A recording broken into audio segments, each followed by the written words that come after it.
Alright, so if you've stayed with me throughout this entire video, thank you so much. Or even if you've just, clicked through and looked at some parts, hopefully it's been helpful in some way, insightful, possibly a bit entertaining.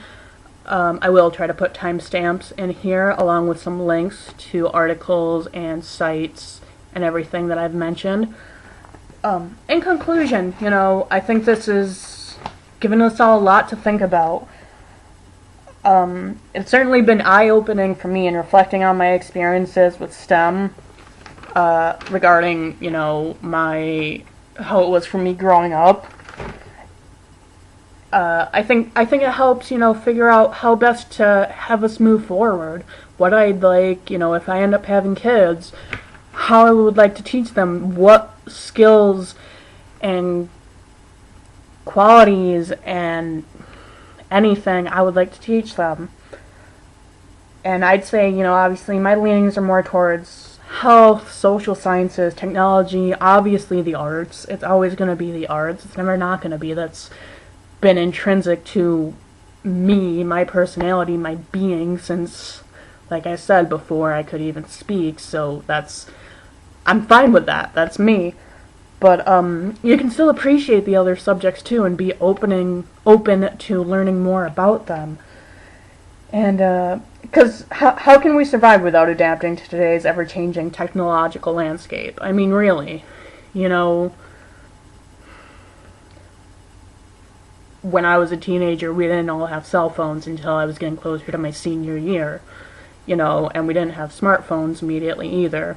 And now it seems absurd that, it's baffling what to do when we don't have YouTube and Twitter and all the other apps and everything we have immediately ready to access on our phones at all times.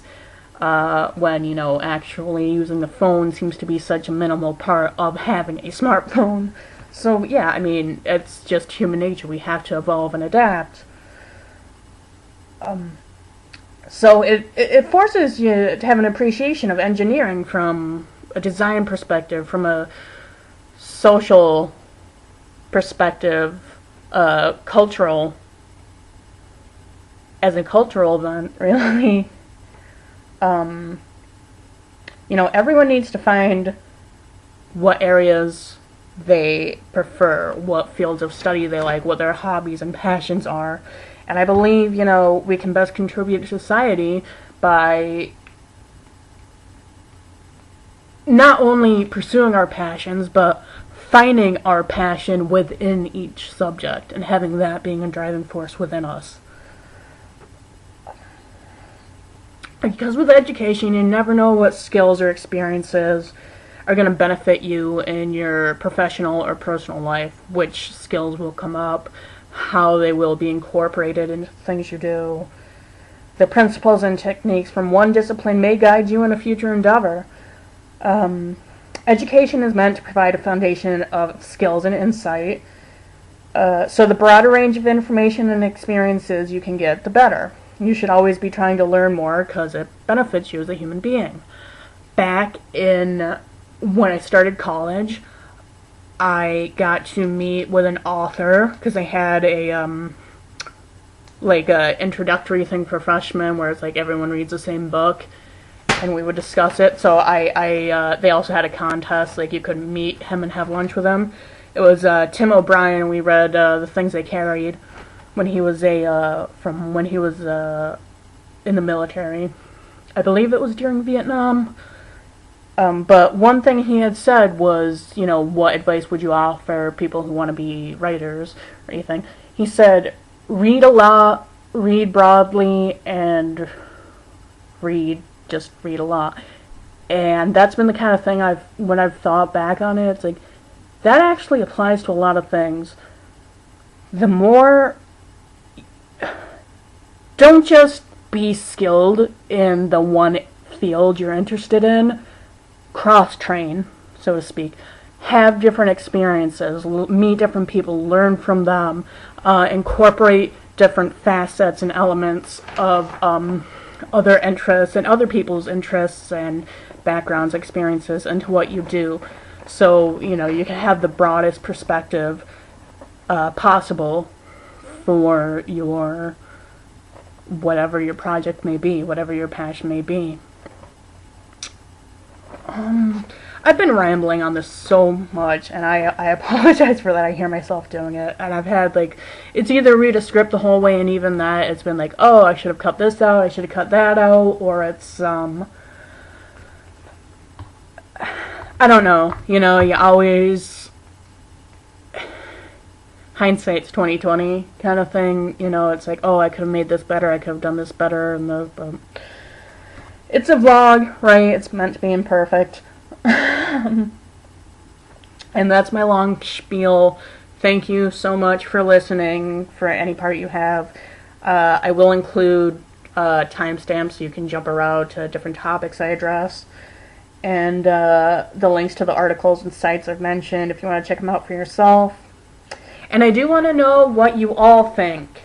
Now, the golden rule here is be considerate of one another in the comments, and of me, please.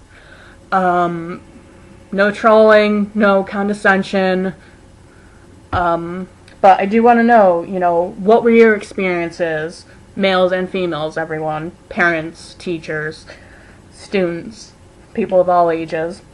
What were your experiences with science, technology, engineering, and math in school? For those of you who did go into the field, one of those fields, what inspired you to do so? Who encouraged you? What were any of the obstacles you encountered with that? What are some ways that I didn't mention that you think we could use to encourage girls to get involved with STEM topics? I want to start an open, respectful dialogue here. Like I said, let's just be nice to one another, respectful and considerate. Because, yes, I will delete your comment if you're just going to be a hateful little troll. But,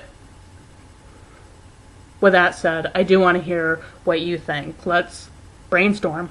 Let's have fun with it. And again, I want to say that the Rochester, New York March for Science and the Expo will take place on Saturday, April 14th, from noon until 5.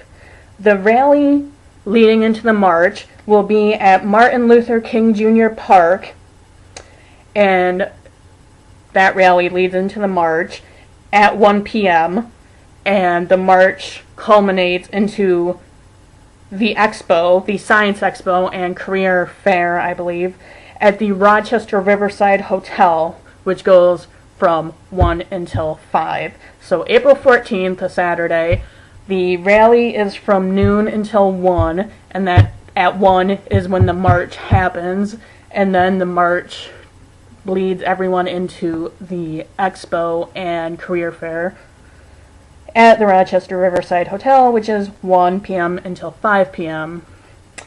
There will be TED Talk style lectures, along with plenty of fun, hands-on demonstrations and experiments. Again, Nick and I will be there as ROC Animal School.